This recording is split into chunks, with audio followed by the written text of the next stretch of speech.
focused on educating the American public and advocating for strong cybersecurity.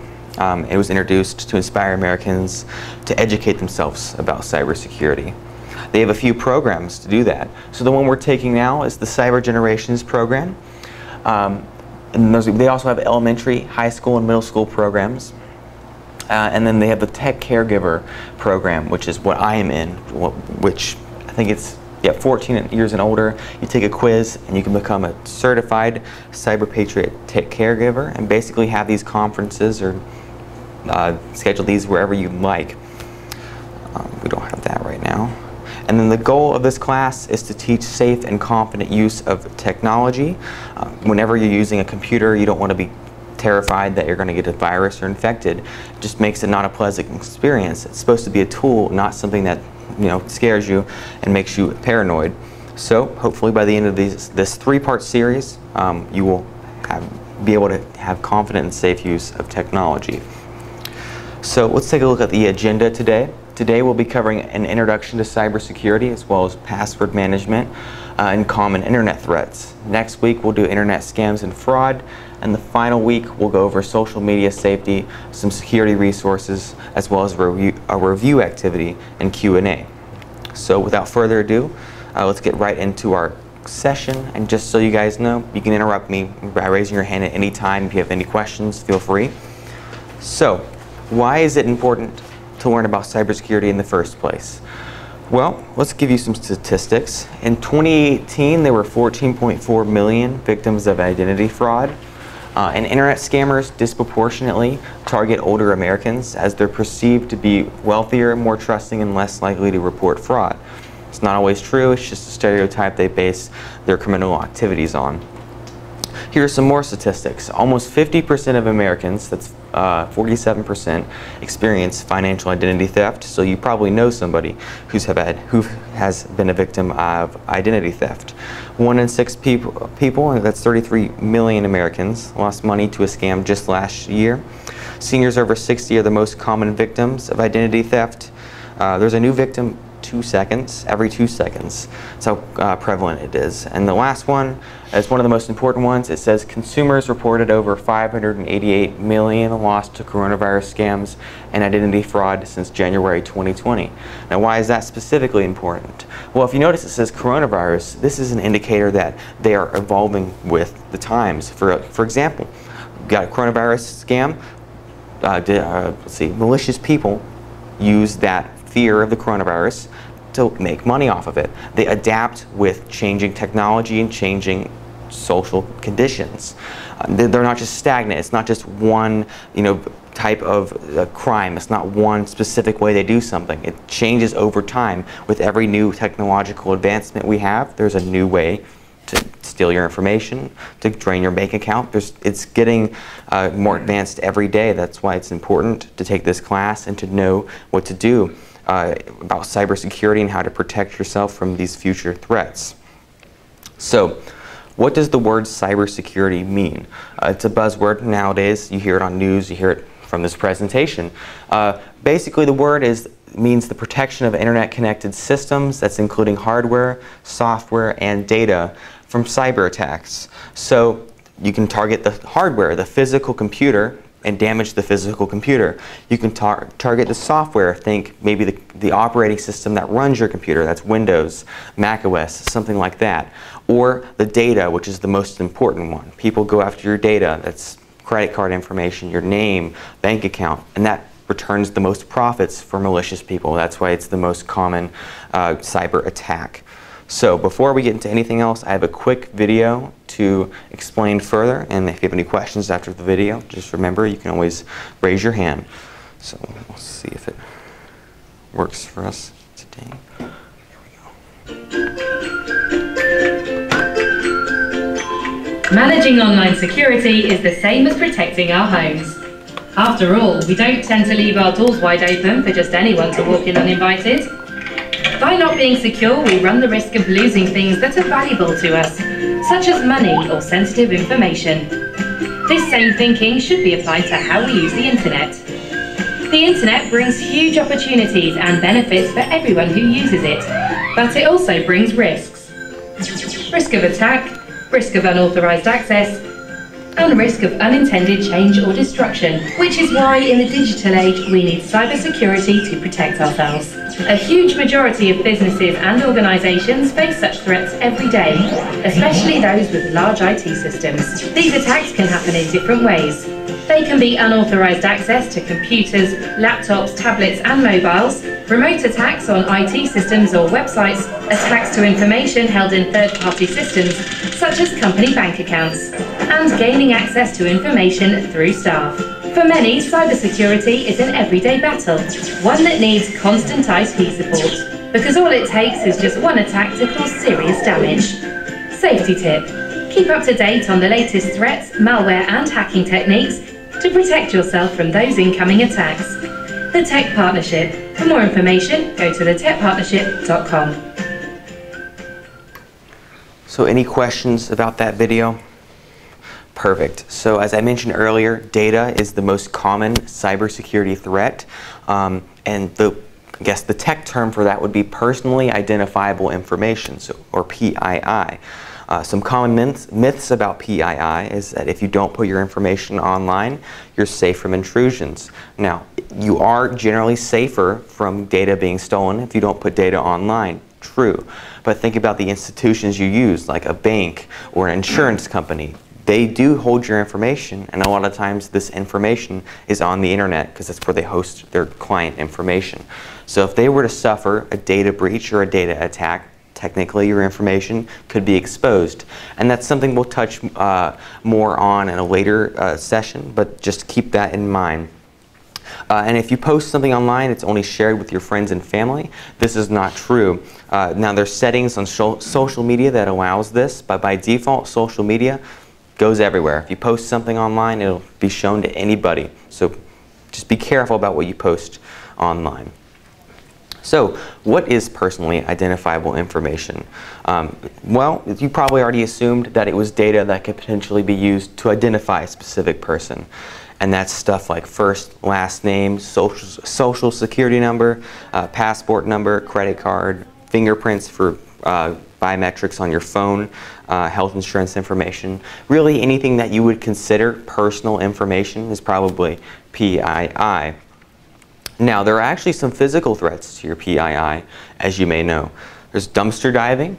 If you were to throw away some of your information, maybe you had an old credit card, you had old bank report or something, if you don't properly dispose of it, somebody can just reach in a trash can and pull it out. There's also what they call shoulder surfing. For example, if you were to use a public computer, maybe at a library, and you enter in maybe a password to an account or credit card information. No, all somebody has to do to get that information is just look over your shoulder, not even do a cyber attack. They can just use their eyes, copy down your information. That's why it's important to be aware of who's around you whenever you enter sensitive information around in public. And there's also, it's not listed here, but card skimmers on terminals.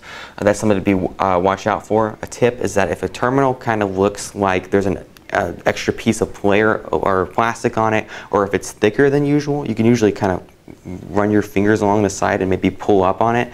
And a lot of the times, if you pull up on it, an entire separate piece comes off, and that's a card skimmer. So if a card terminal looks a little suspicious or a little bit bigger than it should, or the plastic colors maybe don't match, then you could feel around and see if you can lift up on it. Sometimes there's an entire different layer on top that's used to seal your card number. So what are some ways you can protect your PII? Well, read privacy or review privacy settings on your social media accounts. Again, we have a whole section for this, but usually if you go to Facebook or any other popular social media, there's a little settings wheel, and then you will probably see a drop down that says privacy, and that's where you can change who can see your social media posts and your account in general. Be careful about what you share. If it's not really important, probably don't share it, because that just gives criminals a way to build an even more in-depth profile on you and about your information. Make sure to shred any document that contains PII. We kind of talked about this. Credit card, you cut it up. Just make sure to destroy it to where it's not readable or usable.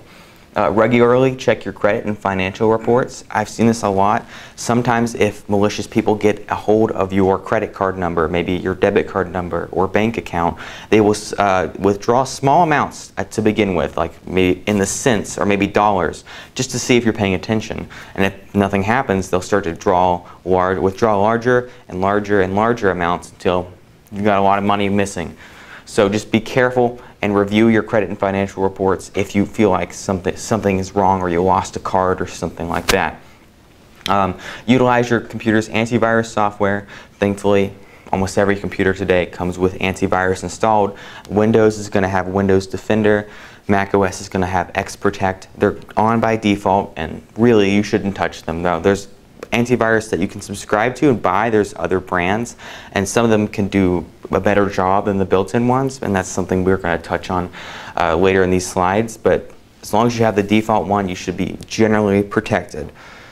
And then always log out of your accounts when you're done, especially if you go to a public computer. For example, maybe you use this computer here and you logged into your Google account or your bank account. Well, if you don't log out and it's a public computer, somebody can just come in and log right in without a password and change account settings and review your information. So whenever you log into a public computer, just make sure you sign out. If it ever asks to save the password, it may ask to. Just deny that on a public computer. Private computer is a different story. As long as you know it only belongs to you, nobody else sees it, it's generally okay to save your password and save your logins on there. Use strong, unique passwords. Probably heard this before. You don't want to use a weak password, a simple dictionary word, a name. It makes it really easy for people to get into very critical accounts like bank accounts and your social media accounts. And never share your passwords. It's pretty self-explanatory. It's like your credit card number, your social security number. You wouldn't share it with somebody. You probably shouldn't share your password with somebody. Any questions about PII? Perfect. Okay. Let's move on to mobile devices. So you probably have one. Your smartphone is a mobile device, which are portable and handheld devices that have data or can connect to another device that has data. So think your smartphone. Think a USB stick or a portable USB drive, a camera, a tablet. Maybe less or so today, but iPods or music players were considered portable devices or mobile devices. And going back to my point I made earlier about cybercrime evolving over time, back in the day, only desktop computers, that's where cybercrime happened, because your smartphone wasn't very smart back in the day. It could probably maybe send an email and make a phone call. Nowadays, you do everything through your smartphone, and cyber criminals have noticed that. In fact, over 70% of online fraud is accomplished through mobile platforms, because everyone has a phone. Another statistic for you to remember is I think it was around in 2015, Apple sold 600 million phones in 2 days. That's how prevalent they are, and that was a long time ago at this point. So everybody has a smartphone. That's why cyber criminals are evolving and moving over to smartphones. Another statistic, 80% of mobile fraud is accomplished through mobile apps instead of web browsers. So what that means is, think about on your phone. For iPhones, you probably use Safari as your web browser. For Android phones, you probably use Google Chrome. Now those are web browsers. On your phone, you usually use applications or apps. So you have a banking app, maybe an app for your travels, an app for your social media. Now, again, cyber criminals are evolving to use those apps to infect and to steal your information instead of just a website. So if you ever install an app, usually for Android it's on the Play Store, for iPhones it's on the App Store. If you ever go to install an app, there's usually a star rating next to the app, and usually it'll tell you how many people have reviewed it. That's one way to tell if the app does what it says. If it has a low star rating, that usually means the app is probably not what it seems. If it has a high star rating and it has a lot of reviews, it probably is what it seems. Also, just download from reputable vendors. Microsoft's a reputable vendor, Apple's a reputable vendor, Samsung. Any company that you would normally trust, probably a good thing, probably a good company to download from, unlike a company you've never heard of, maybe a startup. That's usually an easy way to trick somebody into downloading an app that'll steal their information. Any questions about that segment? Perfect. A smart device is an electronic device that can connect, share, and interact with its user and other smart devices. So unlike a mobile device, a smart device basically connects to the internet. Can connect to the internet, share data, and download data. Your phone is a mobile device. It's also a smart device because it connects to the internet. And there's a lot of smart devices these days. You got TVs, you got speakers, lights, security systems, thermostats, appliances. Everything is a smart device. Everything can connect to the internet.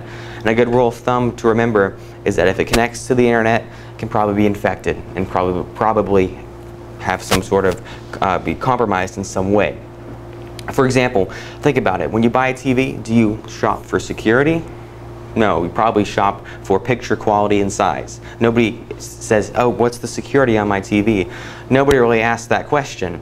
That's why hackers usually target TVs, and TVs usually don't have good security because the manufacturers don't have to worry about it if you don't care. You know, they save money not putting security into it. So this is something you really can't avoid, because unless manufacturers completely change how they've been manufacturing TVs, you can't really do much about it. It's just something to remember. Why is this important? You probably don't store information on your TV. You probably don't store credit card information on your TV. Well, it's important because your TV is smart, right? It connects to your internet, correct? So if somebody were to infiltrate your TV, because it's easy to get into, they can then spread that, or then they can get into your network and see other devices connected to your network. So this is probably connected to your home network, and if you have a laptop or computer, that's probably connected to your home network. So now your small problem with your smart TV being infected is now a big problem, because your phone and your desktop computer can be infected. So that's not good. And a good way to prevent this is just to have antivirus. There's not much you can do besides having antivirus and making sure that you have a good password on your Wi-Fi network. It's never a good idea to have a Wi-Fi network without a password. The network you have at your house, if you have one, probably has a password because the manufacturer set it up that way. It's good to keep it that way. Wi-Fi networks should always have passwords. Any questions about smart devices or networks? Perfect. Okay. A quick tip for everybody to stay even more protected is to stay up to date on software updates. Now, it may be a little annoying to get one pop up on your screen on Windows, say you got to update now, you got a new update, something. It may be a little annoying, but it's very important. Think of it as a car. You take your car in for regularly scheduled maintenance, right? Maybe you need to get a timing belt replaced or something like that. That's important because without those maintenance schedules, you know what could happen to your car. It could blow up, just stop running, not turn on one day. The same principle applies to operating systems. There's flaws found in operating systems every week. In fact, Microsoft has something called Patch Tuesday for Windows. Every Tuesday, they find a security vulnerability and they fix it, because that's how prevalent it is.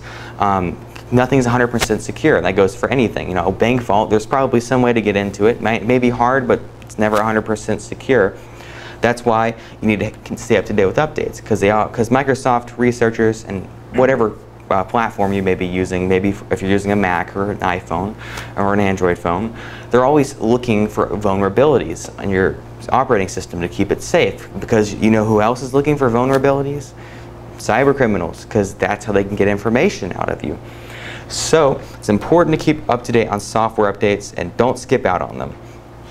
One last point is, if you're running an older version of Windows or Mac, maybe you're still running Windows 7, hopefully not, or if you know somebody who is, it's a good idea to tell them to update, because remember what I said about every Tuesday they issue a patch? Well, Windows 7 has not been supported since 2020. That's 3 years every week that they found a security vulnerability.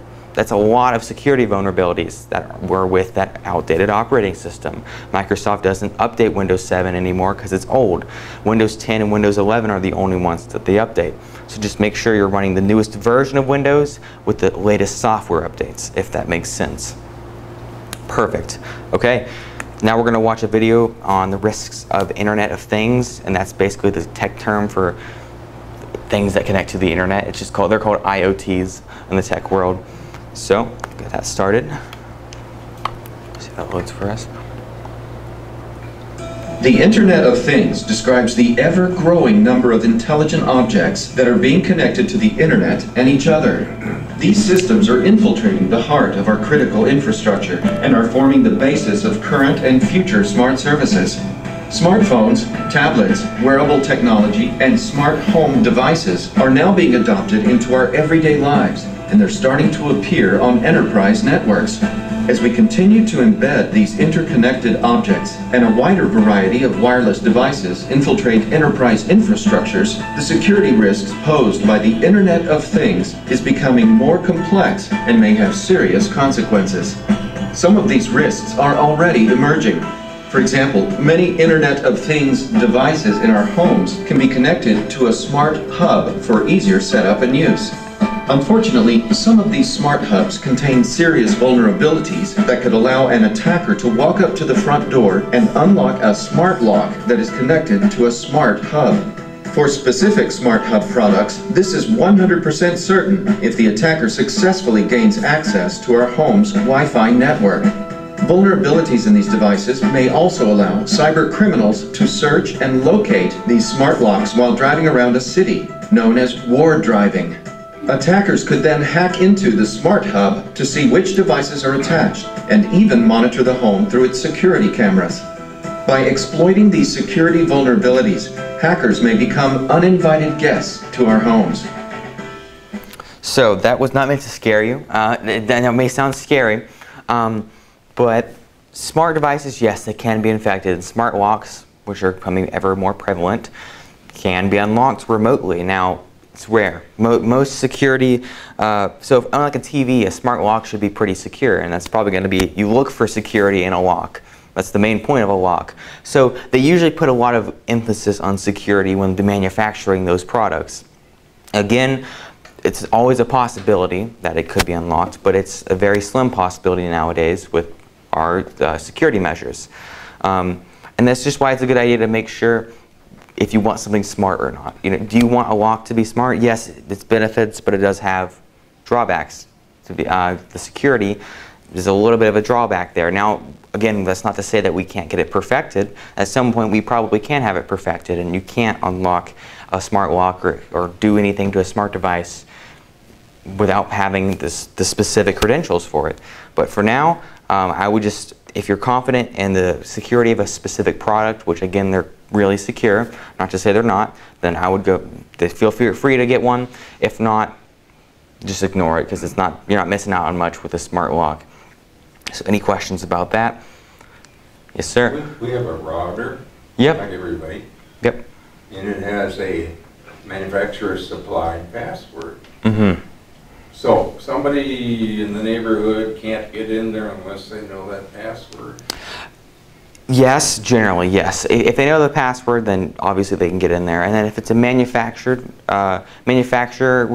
password, I don't know how secure it is. Usually they are pretty secure, but if you know how to change the password on your router, if you want to, that's always a good idea. Change it from the manufacturer's password, because sometimes those passwords can be just looked up on the internet. Not all the time. I think they're trying to not have that happen, but that could happen. But generally, if you have a password on your Wi-Fi network, you should be okay. You should be secure from intrusions, from people, you know, walking across the street or something. They would have to know your password, and they'd have to know which house is associated with which router if they were really trying to unlock a door or something. So any questions about that? Yes?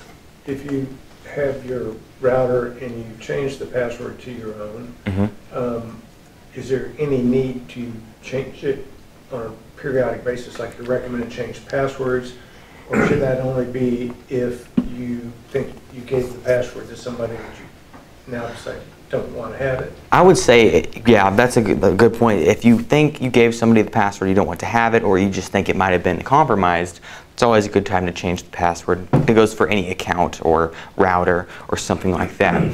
But I wouldn't generally recommend changing your router's password.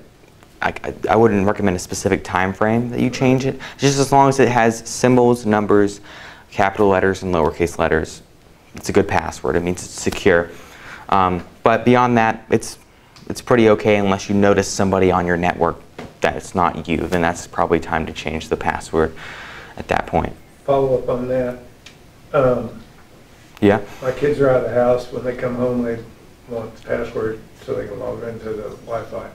And I've given the router gave the ability to set up your own password and then a guest password. But by default, we ended up giving them our own password, which doesn't. I mean, as long as you're giving the password to people you know and trust, you really don't need to probably use that guest password, right? That would only be for people. Yeah. I mean, what's the point of having a guest password on?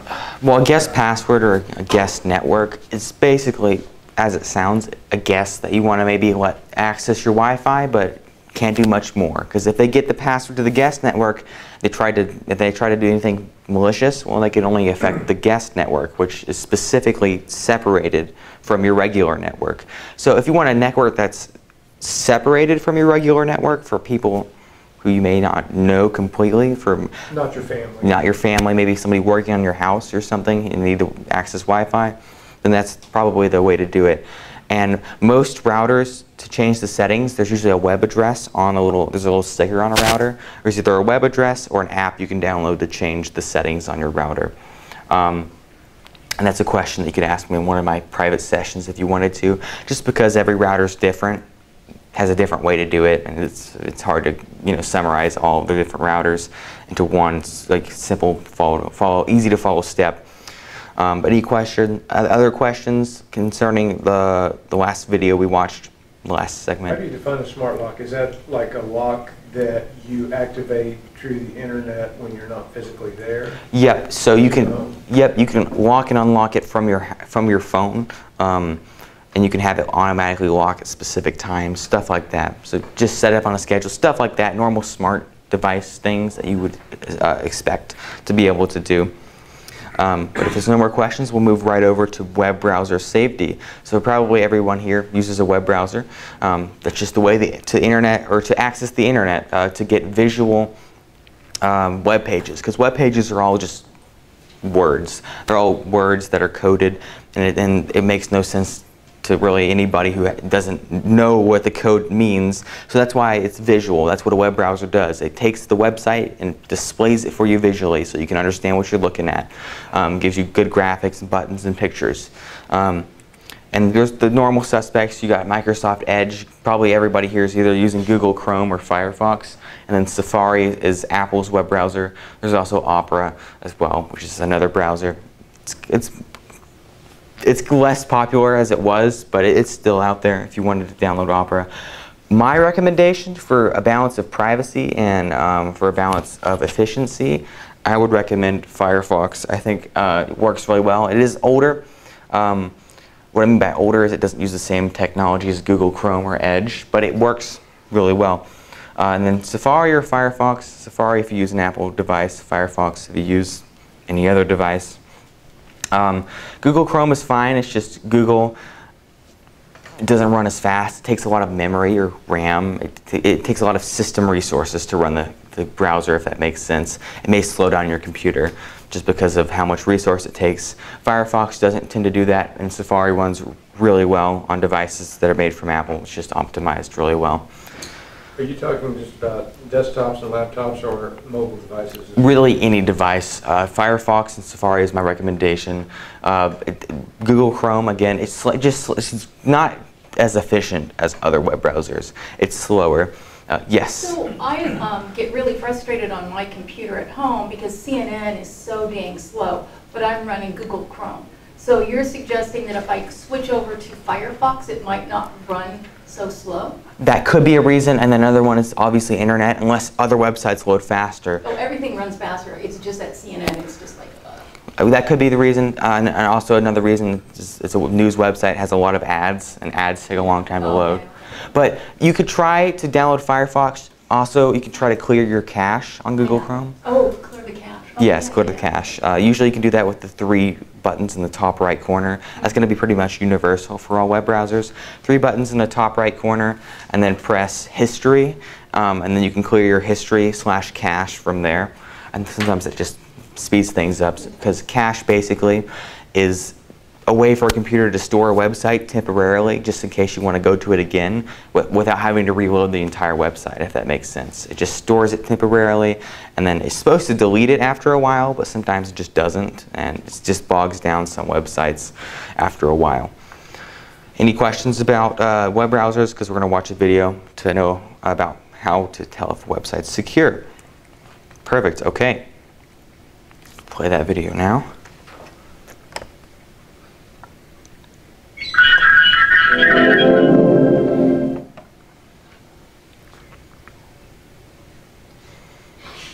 Whether it's buying shoes, managing bank accounts, or just connecting with friends, most of us depend on websites.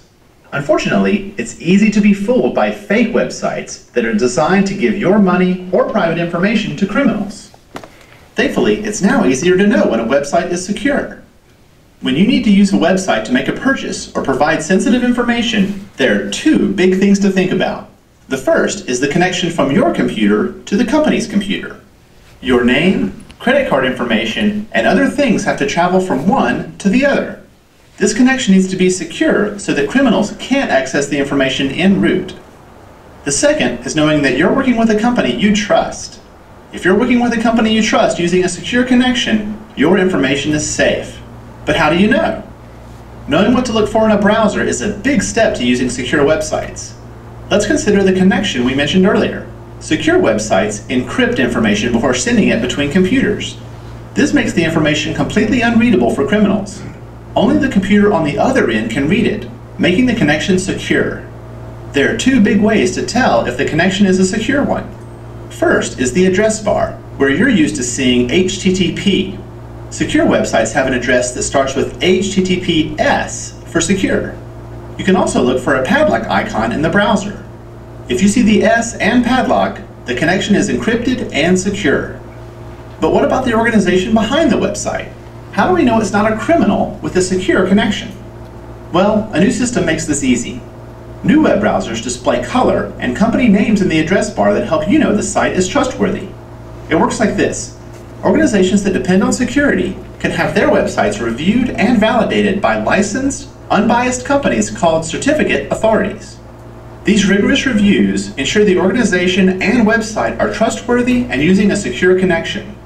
If the tests are passed, the site is issued an EV SSL certificate, and only sites with these certificates display color in the address bar, including the company name, along with the address.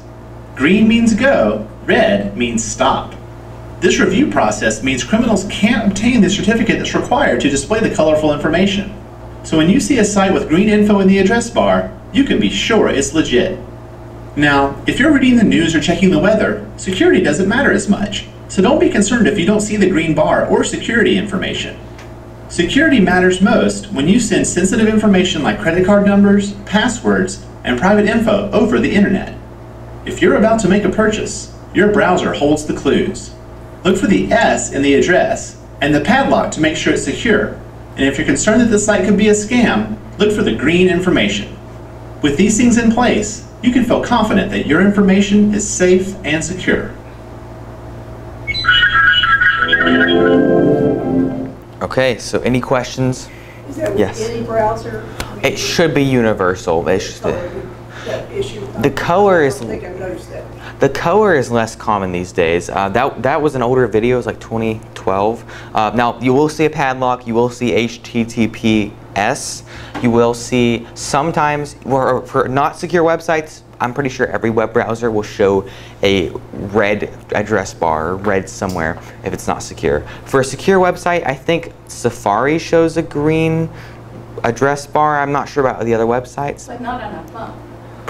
Not always on a phone, no. But you will see a padlock on a phone. I see the HTTPS, but I don't even see the padlock. The padlock's kind of hidden on Safari. It should be like right next to the text if you don't see it, like in the middle once you're on our website. Right here. See the padlock? It's really small on smartphones. So that's HTTPS. But that would mean it's secure. And then another way to tell would be to just check the website. You know who you're buying from. If you're buying from Amazon, you're buying from a store. probably pretty secure. If you're buying from a place you've never heard of before, probably a good idea to skip out on maybe on that purchase, unless you can verify it's a legitimate company. Any questions besides that? Yes. I've got McAfee security antivirus stuff on my devices, and when you're on a web browser, especially if you're already on a secure site, but there's a link, it'll sometimes give you a pop-up that says, McAfee says this is probably not to be trusted, you want to continue or go back. But if you're pretty sure it's should be authentic, sometimes I used to always go back, but now it's like, well, I want that information from that link, so I'll click on it on the continue, and then I get the lock, padlock on there. So then presumably, I guess, McAfee is screening, but they're screening it's not, it's overly sensitive or something? Is that what's going on? Maybe overly sensitive, might have been a false positive. But for those of you who are unaware, a lot of antivirus and security software, it's called, I think it's called web browser. It checks the links on web. If you search something on Google or something, it'll put a little, like a red symbol next to the link to tell you if it's secure or not. In fact, I probably could show you here. Just search test. But even if they label it as questionable and you go on it and you get the padlock, you're probably okay, right? Probably okay, yes, yes. You should be okay. Well, it's not showing when I would need it to, but it would just show a little, like for example, if you want to search on Google, it should show a little green or red thing next to the link right next to it. And this, most antivirus solutions provide this feature. Let's move this back here. Any other questions though? Perfect, okay. So let's move on to passwords. So pretty important topic. It's basically the one key that allows people to get access to your sensitive information and accounts. That's why it's important to have it a good password and have a secure password. So here are some bad examples of passwords that were leaked or just released to the public from a malicious person.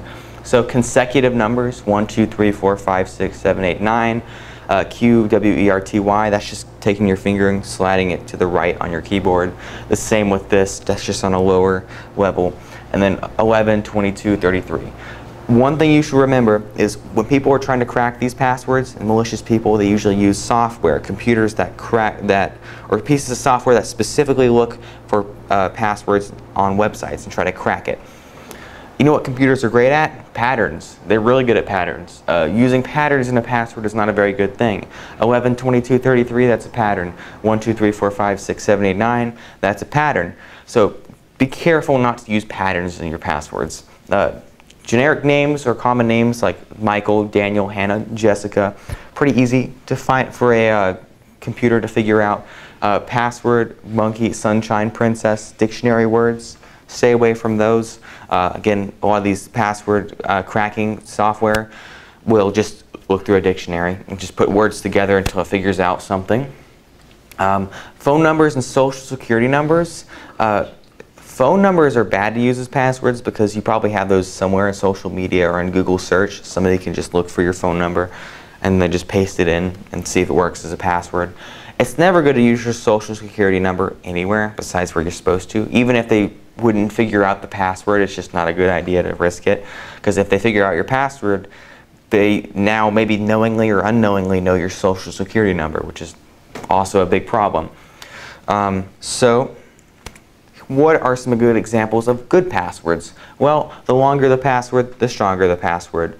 So most websites require at least 8 characters. I would recommend 10 to 12 as it shows here. So it gives you a few examples. Now, A, B, C, D, E, F, G, that's not the actual password example. It's just giving an example for the amount of characters. So if you use a 9-character password, it says it'll take about 5 days to crack. If you use a 10-character password, it says 4 months, 11 characters, a decade, 12 characters, none of us will be around anymore, 2 centuries. That's just an example, but the longer your password, the stronger it is.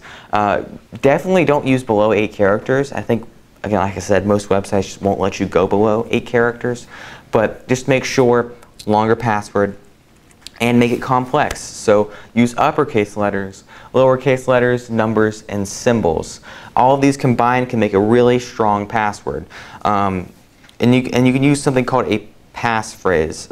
So a passphrase basically is converting normal text into something readable, but also not readable by a computer. It's not in normal text. So, for example, we turn "where's the beef" into a passphrase. You can replace, you just do WH for where, use an A for the, and use 2 backwards 3s for 2 E's. It's a way to make a visually similar password, but character-wise it's completely different. You can also use something called password extensions. Of course, you got tons of accounts, tons of passwords. It's never good to use the same password for every account. I know it's a little annoying, but for example, let's imagine somebody got into your Google account. They compromised it. They found your password. They may go, oh look, this password worked for Google, and they may head over to, I don't know, Bank of America and try to log in there. And then they got access to your Bank of America, and now they go, that worked, let's go over to Facebook. And now they have access to your Facebook account. That worked, and so on and so forth. Now they have all of your accounts imaginable under one password. That's why it's important just to use multiple different passwords for every account. And know, again, it is annoying, but it's important. It'll save you in the long run. So what's an easy way to add or have different passwords for different accounts? Well, you can use an extension. So let's take our base password. It's coconut $23. It's a pretty strong password. And then you add a site extension. So for Gmail, you just add GMA at the end. For Facebook, you add FAC at the end for Facebook. That allows you to create different passwords, but they're pretty easy to remember. They're not too hard, not too complicated. So, any questions about this part right here? Perfect. So, another thing to remember, keep in mind, just change your password. I would go against what this is saying. Don't tell anybody, but I wouldn't change it every 6 months. 12 months is good enough. 12 months, maybe even 2 years. It's good enough to change your password unless you feel like you're compromised. Especially if you are compromised, you should just change every password you got. If you're compromised, if one account's compromised, even if it's just one, I would change every other account's password, even if they're different, just to be safe. Changing your password every 12 to 2 years would be 12 months to 2 years would be my recommendation. And I have a quick, visualization for you. If we go over here to a website, it's actually called Password Strength Meter. It's passwordmonster.com. Basically, this computer calculates how long it thinks it would take to crack your password. So let's type in a password. Let's Jake likes cake. That would take 15 days to crack. Now, that's not too incredibly long to crack, but it's not impressively long. So let's change it up. Let's add symbols. Let's add capital and lowercase letters. We already have capital and lowercase. So we'll say Jake like, and then we'll add a backwards 3 for E, likes, and then we'll type in cheese, but add a Z, cheesecake. That takes apparently 12,000 years to crack. Basically meaning it's not crackable. And it makes sense because it's not a dictionary. There's no dictionary words here. Maybe Jake, but cheese is spelled wrong. Like is spelled with a 3. So this is hard for a computer to crack. Now, if you were to say a simple name and maybe 1, 2, 3, that doesn't even take a second for a computer to crack that. Just because how many combinations it can run through. And Michael is a common name, and 1, 2, 3 is a common pattern. So just make sure you use symbols and letters, and you make sure that you don't use common words. So that's a website that we can access to check our own passwords. Yeah, it's called passwordmonster.com. And if, in case you're worried about it stealing your password, you can even just turn off your Wi-Fi, and it'll work because it's just programmed into the web page to tell you how strong your password is. So yes. So you're saying we can use that on multiple passwords for different things, and then just use different extensions, yes, that can work. That's an easy way to do it. Like they showed Gmail, you could do GMA. Maybe for Bank of America, you could do BOA or something like that. But it tends to work really well. It's good. It's an easy way to remember. Now, Continuing on passwords, mobile devices also need passwords. I've seen people who have smartphones that don't have passwords. That would have been fine if you had, a flip phone that can't do much, but unfortunately, we can do anything with this. Nobody really needs a laptop anymore. You can do everything you need to do on a smartphone. So that's why it's important to secure it with a PIN number. Usually it's a 4 or 6 digit numeric PIN number, just numbers, and it's just at least have a 4-digit one. 6-digit would be recommended. I think your chances of somebody cracking it when you switch it to a 6-digit is like quadruples, maybe even it's a lot higher than just a 4-digit. It changes your chances a lot. So at least have a PIN number.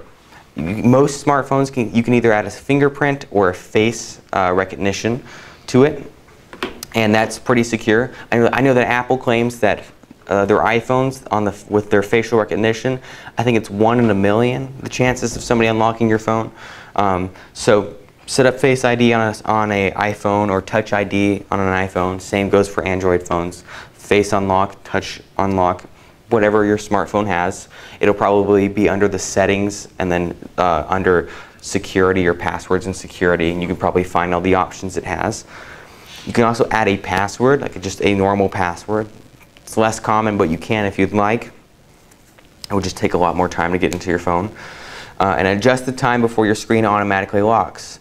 What does that mean? Well, when you have your phone and you leave it by itself, you let it go inactive, by default it should just turn itself off. Now you can turn this feature off, which I would not recommend, because if somebody were to steal your phone, it would just stay on the entire time until it loses battery, which is a long time. So I would recommend that you would leave the settings on default. If you don't know if you've changed them, you can always just go into your settings and go to, I think it's screen settings or whatever. You can see how long you have it set. Most are like 30 seconds to 2 minutes. See, mine already turned off because of the setting there. So, any questions before we move on to the next section on passwords? We have a very long section on passwords. Perfect. Okay. So next is going to be two-factor authentication. Now you probably heard this before if you have set up an account.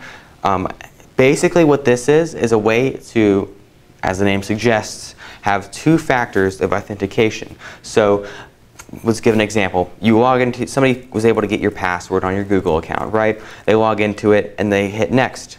Now they have to get a verification code that was most likely sent to your phone number, or maybe it calls a phone number. That's usually how they do it. And they have to have that verification code. Now, unless the criminal has stolen your phone as well, there's no way for them to log into your account because they don't have your phone. So that's why it's very important. I would recommend it for every account that supports it. I don't think there's any exceptions. To always have 2-factor authentication on and have your phone number updated on all of your accounts, just so it's sent to the right number. Because again, it can protect you a significant amount from cyber attacks and people getting into your information. Rather than just having a password, you have a second layer of security. It's very important. Let's move on to biometrics. We already touched on this like just a moment ago. It's technology that uses human characteristics. Think your face, your fingerprints. It says voice recognition. I've yet to see a phone that can unlock from voice recognition. I learned something, apparently some do. But basically, uses your face, uses your fingerprint. It's pretty secure. I mean, I think Apple said their Face ID is more secure than a fingerprint, so. And then the fingerprint is more secure than a regular password, because nobody has the same fingerprint as you. Probably nobody has the same face as you. And it measures the depth of your face too. It's not just a picture or a photograph. It can't fool a Face ID module. It has to read the depth of your face and the curves. It actually scans your face instead of just a picture. And then the last thing for passwords we're going to go over is the password management system. So we talked about having a different password for every account, having different symbols, making it not normal words. That's great, but that's hard to remember. So we have password management systems. Basically, these accounts store all of your account names and passwords, and then under one password. One password that you set. And a few of the services, one of them is LastPass, there's Dashlane, and 1Password. Those are the big 3. And then iPhones come built in with It's called iCloud Keychain. It works really well, and it's just default, and it's not a subscription. Most of these are subscription based here. But basically, they store your logins. Whenever you go to the website that has that login, it will just put it in there for you automatically, kind of like magic. The problem with this is you have to have one password that you remember. You gotta put it down, write it down somewhere, lock it in the safe, because if you don't, then you know, there's not much you can do at that point.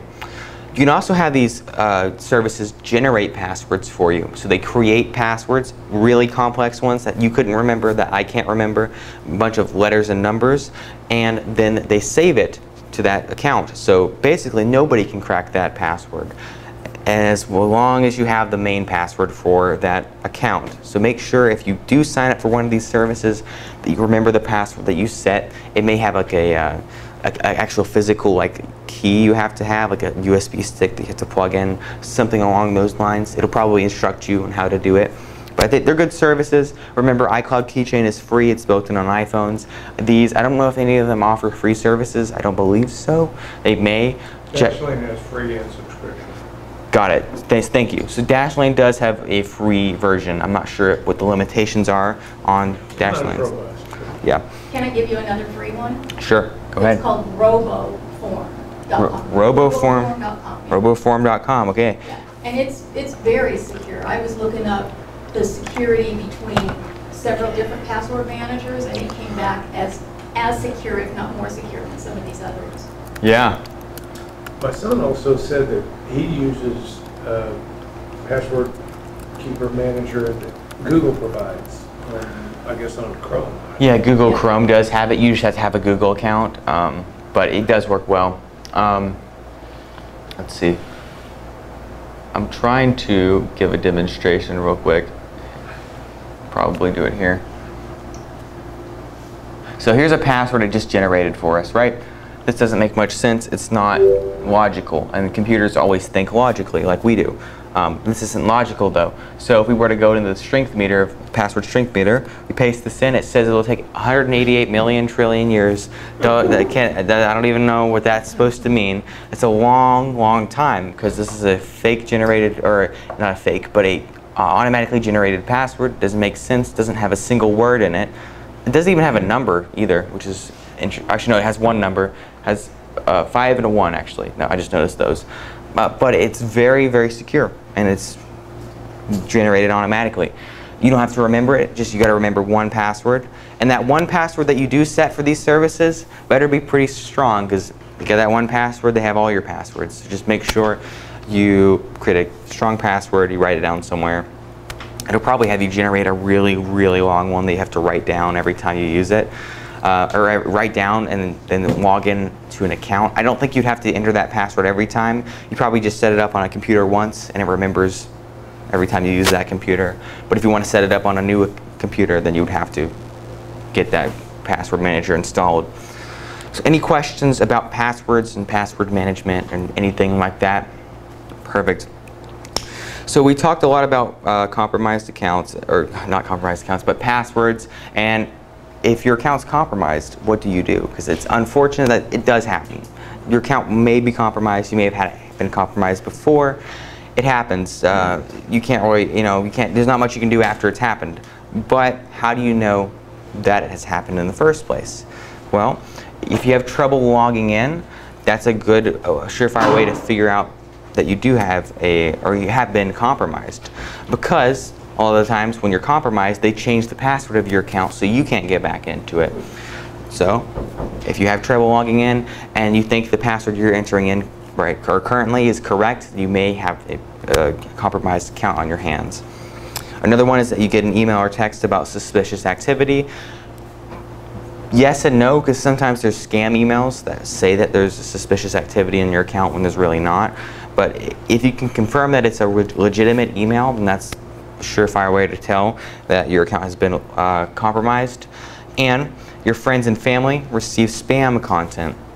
A lot of the times when your email address is compromised, the person who compromised it will send emails from that address to people in your contact list and pretend to be you, and then use that trust that they have to have them download stuff, have them enter information, all that stuff.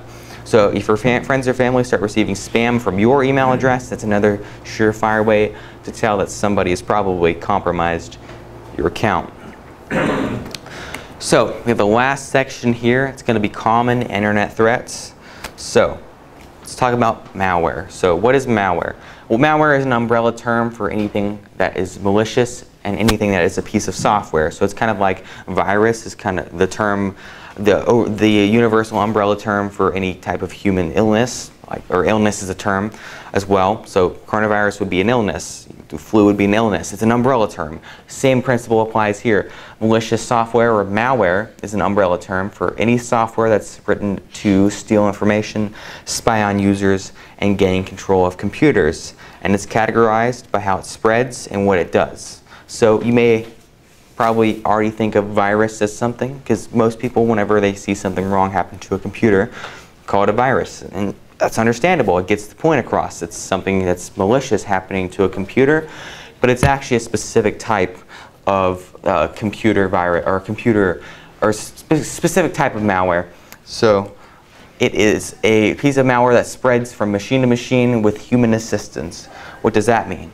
Well, if I were to, let's say, download and click on something, click on a suspicious link and download something I wasn't supposed to, it could then spread to the other computers on this network, and then you got a virus spreading to every computer in this building that's connected to the same network. That was with human assistance, yes. So that is a virus. A worm does not require human assistance. It uses those back doors that we talked about earlier, the vulnerabilities with Windows that we talked about earlier, or Mac OS or any software. That's why you need to update, because worms can look at back doors, look for vulnerabilities in software, and then just kind of work its way in without any human assistance or intervention. So an antivirus can help with this, and keeping your software up to date can help with a worm. A Trojan horse is like the old story. Basically, it's something that's not, it's something that it pretends to be, but it's not. So it's a program with a hidden malicious function. So think maybe you download a PC speed up. Those are often Trojan horses. What they do is you can install it. It says it'll clean up your computer, and then install some sort of other piece of malware. So that's what a Trojan horse is. Adware is probably the least harmless on this list. It's just programs designed to display ads on your computer. They just pop up, the ads show up. Least harmful on here, but the harmful part comes from the fact that these ads can lead to malicious links. If you click on the ads, they may say download this, and you click on it and it brings you to a piece of or website that downloads an actual malicious software like spyware or ransomware. Which, speaking of spyware and ransomware, spyware collects your information without your knowledge or consent. It's one of the worst ones on here. So for example, if you have spyware, you type in a password, it may log your keys and save what you're typing. It may turn on your webcam, take pictures of you. You can do a lot of stuff. It may look for pictures of driver's license or stuff like that. What we talked about earlier, PII, that's what it's looking for, personally identifiable information. Ransomware, instead of looking for PII, it just locks it. Just finds all your PII and just locks it. It locks all your computer files and held for a ransom. So usually a ransom is asked to be paid in Bitcoin, which is an internet currency. It's a cryptocurrency. It's hard to trace. Usually it's thousands of dollars they asked for. And if this does unfortunately happen to you, there's really no reason to pay the ransom.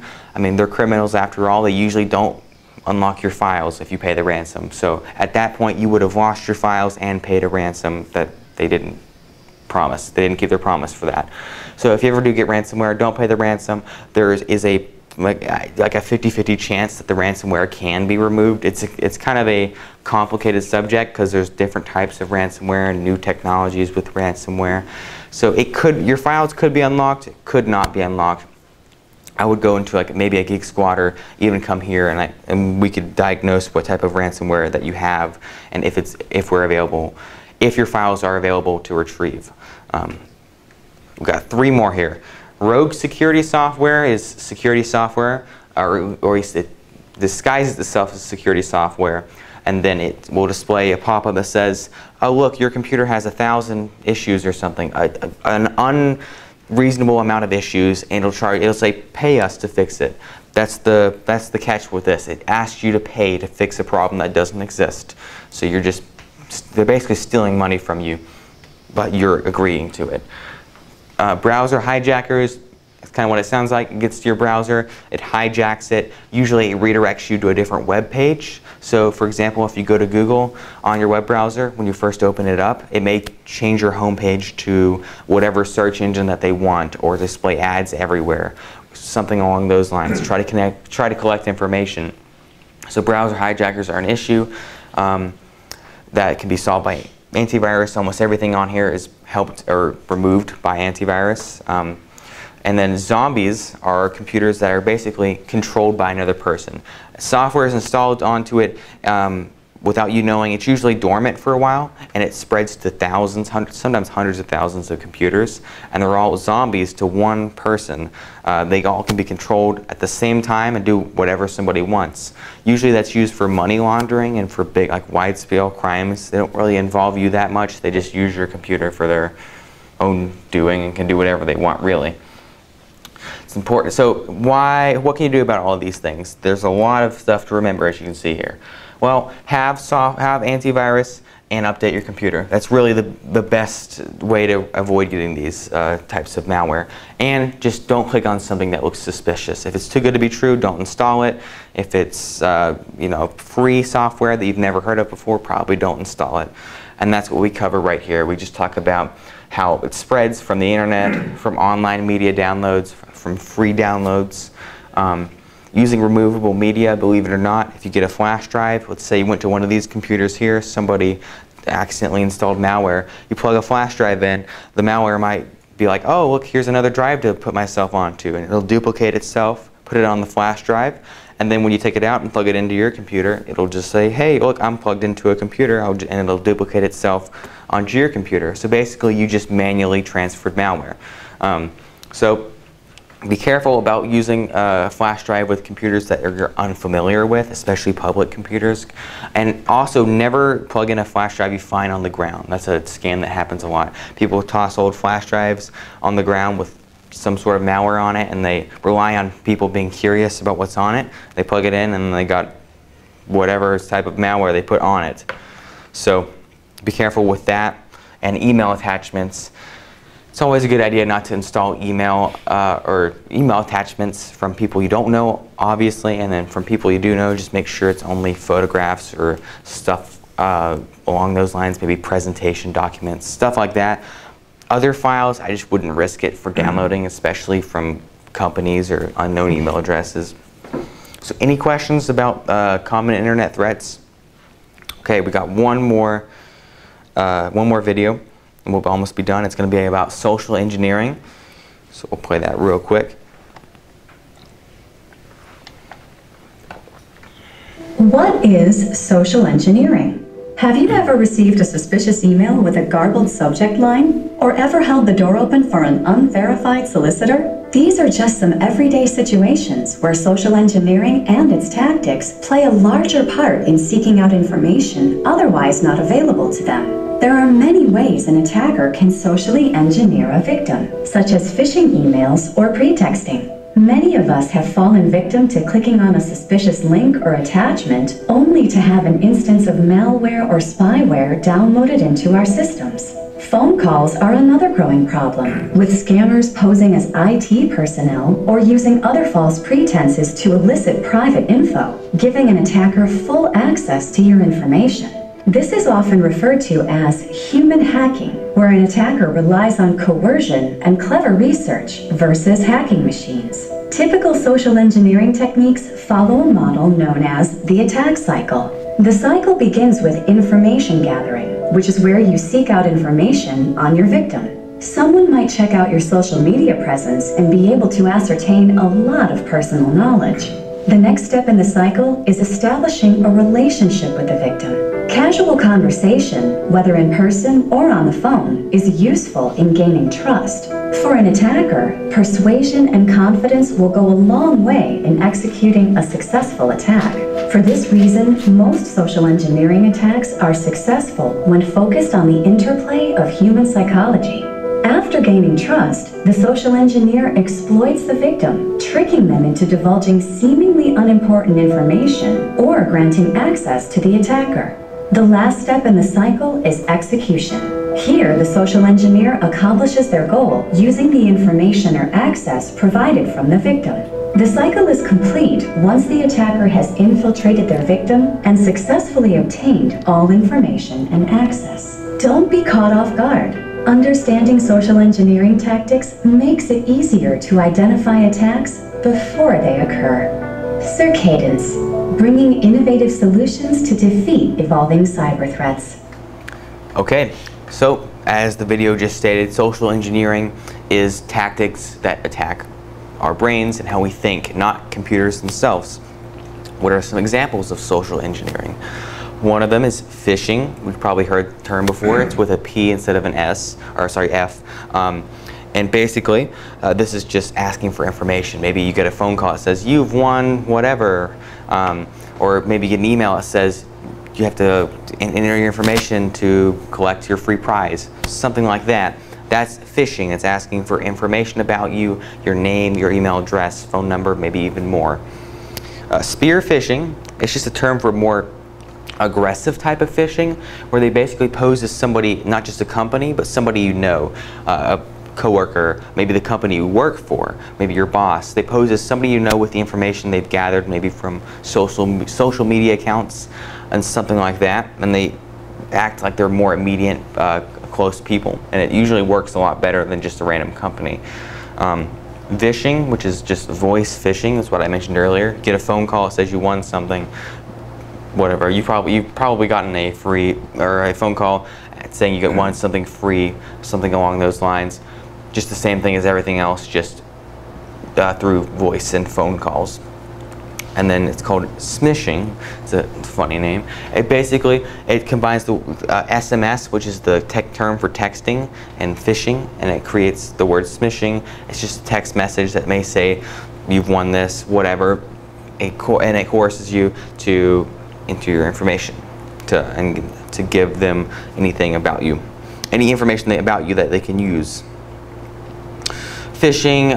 So here's some more things to look out for. So here's an example of a supposed bank emailing you. So what you can look out for is fake senders. So in the address here, you can see it's user-supports for barclays.co.uk. Doesn't really make much sense. It's a very long address. So if you think of it from the perspective of a marketer, would you want your email address to be very long and hard to spell out, or would you want it to be very simple and not have a bunch of extensions like .co and .uk and -supports for? Doesn't make much sense. And the address is also, the website it's coming from is barclays.co.uk. But don't know why there's two extensions. It doesn't really make sense if it was trying to be a professional company. Two extensions like that, or having just multiple aliases, really kind of signify that you are looking at a phishing email, as well as an incorrect URL. Usually if there's a link down here and it goes to a URL and it's just kind of gargled, it says go to PFSO. Doesn't make much sense, and you have no idea where you're going here. Also, if you notice, it says HTTP, not S, so it's not a secure website either, and you would suspect that a bank would use a secure website. Spelling errors, a lot of the times these emails are from overseas, so they just use a poor translator program to translate them. So for example, this line of text here, it says, due to technical update, we asked you to confirm your banking membership details. Please fill the form below. Doesn't say fill out, and it says not due to a technical update. If it was a large bank, you would suspect that they would put effort into getting their grammar correct. So that's just something to keep in mind. Low resolution images. If their logo is really blurry and low resolution, kind of like this one, usually a sign of them just taking the least effort possible to create an email, and just easier for them to send it out. So that's another way to tell that somebody is sending you a phishing email. And then we're going to skip this video here. So SMS phishing or smishing, basically only open and reply to text message from numbers you know. Don't text back someone asking for personal information, pretty self-explanatory. It's never a good idea. It says don't click on links, obviously. And for example, this example they give us, this is a Wells Fargo update, and the website, again, it's not a secure website, it's HTTP, and it's login.wells.com. Now, their website is wellsfargo.com, not wells.com. We don't know what the website wells.com goes to. I don't know what that website is. It's not wellsfargo.com, it's login.wells.com. It's a good thing to good thing to pay attention to links before you click on them. Report spam text to your carrier by forwarding the number to 7726. If you just tap and hold on the text message and then hit the share button, it should give you an option to forward it if you prefer to do that. And then it'll just allow people to screen these text messages and see if they're phishing or not. Is there harm in like just opening a message if you don't pursue any further, you know, if you actually read the message? Yeah, there's no harm in reading the message. The problem comes when you click on the link, so just stay away from clicking any links. Reading the message. You know, suspect, and yet I don't know whether to avoid it altogether or can at least see what the buzz. You know. Yeah, you can click on it. It won't be too much of a problem. It won't be a problem at all, as long as you don't click on the link. So, avoiding common internet threats. We touched on this a lot. Antivirus software, download from a trusted source, scan and remove malware, and schedule weekly scans. Most of them automatically scan your computer whenever it feels like it should. Let's see. So here's some free options. Avast, Bitdefender Free, and AVG. These are pretty good options. The paid options are Norton, McAfee, and Avira, I believe it is. So what I would recommend personally for free and paid, it's not on here for both, but Bitdefender is a really good option. Bitdefender works really well. It is the highest rated antivirus. I use it personally on this computer. If you look in the corner here, it's Bitdefender right here. I trust it. I think it's a great software. It's very reliable. It's very robust. It's easy to read. There's their interface right there. It works for Mac and Windows. They have free options and paid options. I think it's for paying. I think the paid options, I think it's $30 for an entire year for 3 devices for the first year, and then it's $60 a year for 3 devices every year after that for the paid one. Again, they do have a free version. And then always make sure to never have more than one. Antivirus installed on your computer. 2 of them, they conflict with each other. They both think they're trying to do things, alter the system in a way that's malicious, but they're really not. But they conflict with each other, so only have one antivirus. The exception comes with Malwarebytes. Malwarebytes is an addition. It's an add-on to your existing web browser, and you spell that M-A-L-W-A-R-E and then B-Y-T-E-S. Malwarebytes.com is the web address, and it's a really nice piece of free software. It's like an additional layer of security for your computer. If you ever feel something's wrong, you feel like there's a malicious piece of software on the computer, if you just open up Malwarebytes, run a scan, it usually finds anything that your other antivirus did not catch, if that makes sense. So I would recommend it for everyone here. Yes, sir. You said only use one antivirus program at a time, but you also said that Apple and Microsoft computers come with their own. So you're talking about you need to disable the one that came pre-installed before you add the other? Good question. No, usually all the big antivirus will run a execution that will turn off the existing one automatically. It'll do it automatically. It'll switch over. And like I said, the only exception to that rule is Malwarebytes. It's specifically an add-on to an antivirus. It doesn't matter which antivirus you have. It adds on, and it runs perfectly fine alongside of it. And then security updates. I don't think we need to touch any more on this.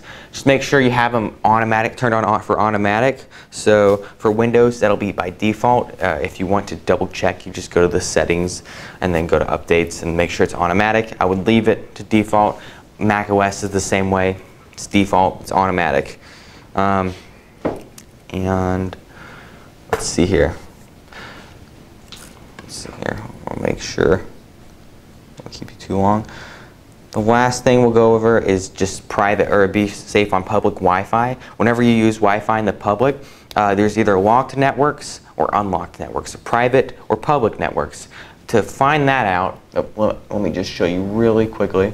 If you just go to your little Wi-Fi menu on your phone or on your desktop, you'll see a lock, kind of like on the website, kind of like on the web browser, next to the Wi-Fi networks that are secure, that have passwords on them. Your home network should be secure because it has a password. When you're on public Wi-Fi, if I go back to that menu, on public Wi-Fi you'll see that it doesn't have a lock. The Knox County public Wi-Fi here does not have a lock. It's not secure. Anybody can get on it, and theoretically anybody can do what they want on it. Now it's okay to use public Wi-Fi for a time, just maybe to check the news or weather. It's not good to bank or do any financial information on public Wi-Fi. It's a very bad idea because, again, you're sending that over public Wi-Fi that anybody can access and read. So just make sure whenever you use public Wi-Fi that you do not do banking information, anything like that.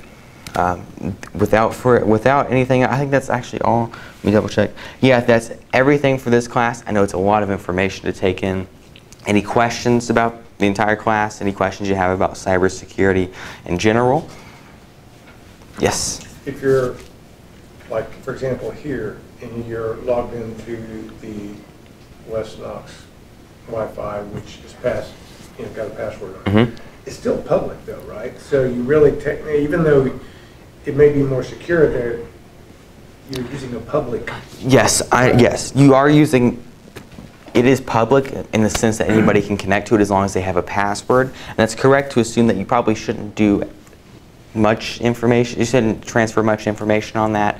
But when a network has a password, it has more secure protocols that can encrypt your data differently than one without a password. But yeah, it's good. It's a good practice if you can wait till you get home or just use cellular service to do banking information or any sort of private information. I would recommend that. But for public Wi-Fi, never do it. If it's public but has a password, it's a little more safe. But if you have the chance to just do it at home or on your cell service, that's the safest way to do it. And if you're just on cell service and not using any Wi-Fi, that should always be secure. Yeah, that's just your specific connection to like T-Mobile or whatever carrier you use. Yep. Okay. Any other questions about class today? Again, I know it was a lot of information in one class. Ran a little bit over.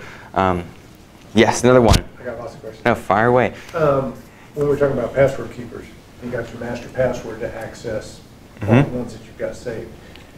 You know, I've got Dashlane, I've got the paid version, and I've got a lot of passwords. But you know, it seemed like now that I think about it, my master password would probably be relatively easy to figure out. Because it's like the first 3 letters in my first name, first 3 letters in my middle name, first 3 letters in my last name, although only the first one is uppercase, rest of lowercase, and then it's the year of my birth. So, you know, people have that information. They get it. So, does that need to be changed to be more obscure? I mean, does it have symbols and numbers in it? No, it's just letters and numbers. I guess I would. One uppercase, the rest lowercase, and numbers. I would recommend if it's under all of your passwords. I would recommend. I mean, it's not the worst password ever. That's the master password, just to access them. Yeah. If you would, I would recommend, if you're fine with changing it, to change it. Maybe, usually the best practice is to make something you remember, or if you want to make a really secure password, just write down the entire password, like put it in a safe, keep it somewhere you know safe. And then you got a really secure password that you only have to use like once or twice.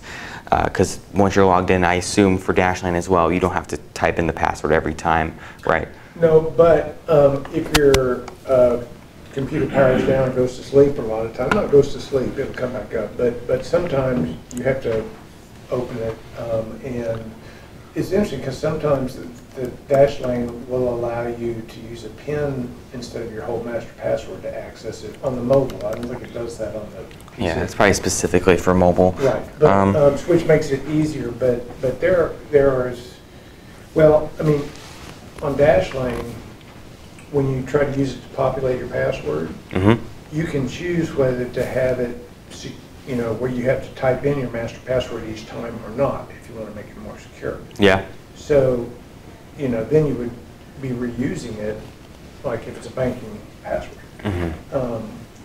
You're already logged into the Dashlane software, so you use that, but it's just like, if you want the extra protection, you know, I mean, you can have it either auto-populate your password or auto-populate it only if you put in your master password or whatever.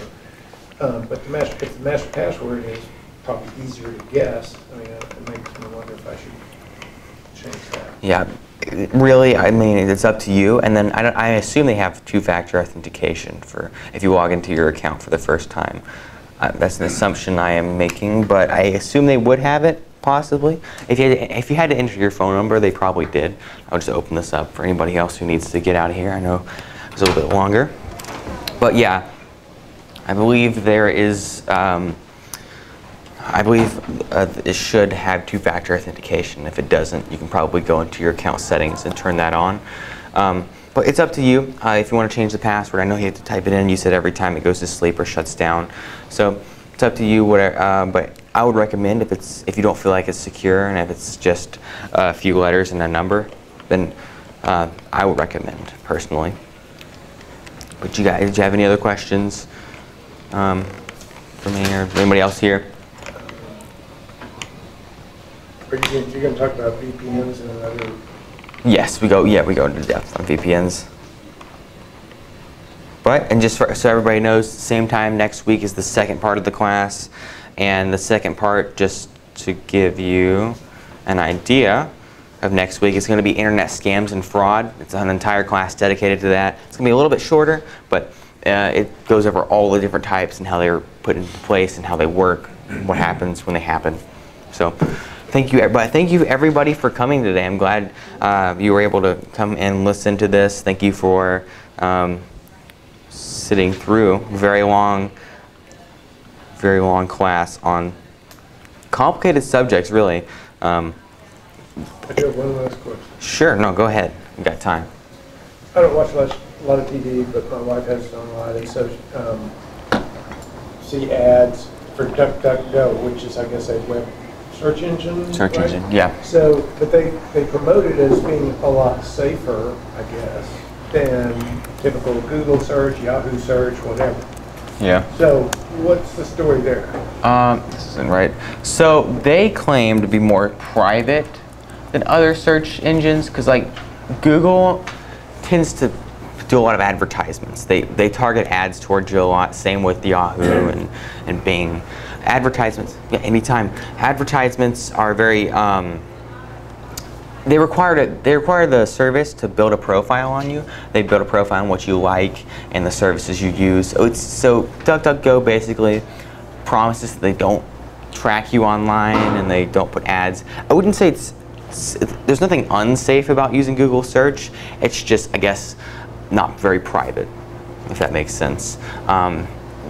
DuckDuckGo, I guess you could say it's more private. I wouldn't say it's safer because it does the same thing that Google does. It returns search results for an inquiry. It's mostly just whether it's using targeted advertising. Yeah, I mean, if we search for something on DuckDuckGo, you see it's not going to use sponsored websites. It's not sponsoring or showing ads to me. It just gives me the exact results for what I searched. So whatever you prefer, really, but I wouldn't say one's safer than the other. One's just more private. So if you're used to using one, there's no real reason. Not really, unless you're concerned about privacy. It's not much different either. I mean, if you want to switch over, it's not very hard to master this as well. You just search whatever you want, and you just scroll down. Same thing, same principle. If I was interested, I know how to change from Chrome to Firefox if I want to do that on my PC only. I've got an Android phone, so is that you just download the Firefox app and then you delete the Chrome app? Or? You can delete it if you'd like. I'm not sure how integrated you are into what they call the Google ecosystem. Right. You know, because like if you're using Chrome right now and Chrome works and it's synced all of your history and favorite websites, it may be a pain to switch over to Firefox. No, I think they can, on desktops at least, import all your search results and history over to Firefox, but I'm not sure if it wouldn't sync to your phone unless you set up a Mozilla account with them. So it's just another thing to worry about. So, But don't need to do that if you're using Chrome that's working for you. if it's working for you and does not feel slow, you don't have to. But just Firefox is more private and it's faster generally. But besides that, if Chrome works for you, then it's absolutely fine. Is there any website that would give information on various types of spyware, things like Malware? Yeah. Well, one is, it should be on your paper there, but AFA Cyber Patriot, or sorry, USCyberPatriot.org is a really good resource because this is basically all of my curriculum is here. May take a second to. See it right down here. All Yep. resources. But it's a very easy to read website. Gives you the latest news, what's happening in the cyber world. And then after the class, I do send out a email to everybody. It has like all the course materials and everything. So, yeah. So we should have a thing about malware on there. So, but any further questions today? Well, perfect. Thank you guys. Oh no, you got another one? No, if I do, it can wait. Okay. You sure? I'm not sure if that's fine. Okay, perfect. Well, you guys have a great one. Thank you. Yeah, anytime. See you next meeting. Yep, next week, same time. Thank you guys for coming. Perfect. Oh. My wife is not very attuned to cybersecurity, and so she'll a lot of times get an email saying she's ordering something on Amazon or Microsoft's Office charge or whatever, and it's like she shows it to me. The best way to confirm that that's a phishing email is basically go up to the sender's